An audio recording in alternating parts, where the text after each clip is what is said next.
Before we jump in, please don't forget to like and subscribe if you enjoy this video. Okay, here we go. Have you ever thought about giving yourself a raise? Well, it seems like our friends in Congress have. There's been quite a buzz in the halls of power lately, with Mitt Romney and Alexandria Ocasio-Cortez leading the charge. Their argument? They believe that a more generous salary could entice and keep high-quality public servants and even help curb corruption. Picture this. They're currently each banking a cool $174,000 a year, a figure that hasn't budged an inch in nearly 15 years. Now, I don't know about you, but inflation hasn't exactly been sleeping on the job, so while you're debating if a second cup of coffee is in your budget, Congress is discussing if they can add a few more zeros to their paycheck. But what does the public think? Probably the same thing you're thinking right now. The majority of Americans are not exactly thrilled about the idea of Congress getting a raise. In fact, many believe that the $174,000 salary is already more than generous for public service.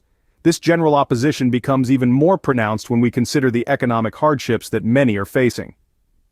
Just recently, major companies like Macy's and Wayfair laid off numerous employees.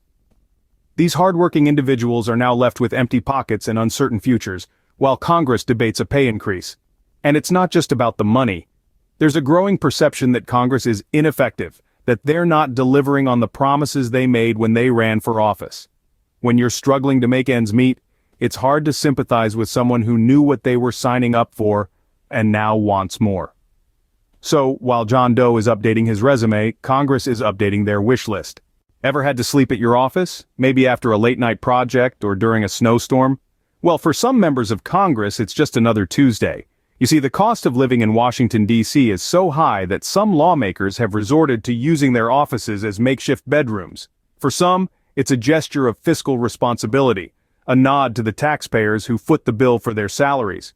For others, it's a matter of financial necessity, a stark reminder of the widening gap between congressional salaries and the cost of living in our nation's capital. It's not uncommon to see a congressperson hauling a sleeping bag and a toothbrush along the marble corridors of power. So next time you're complaining about your commute, just think you could be hauling a sleeping bag to your office instead. So, should we give Congress a raise, or should we just invest in more comfortable office couches?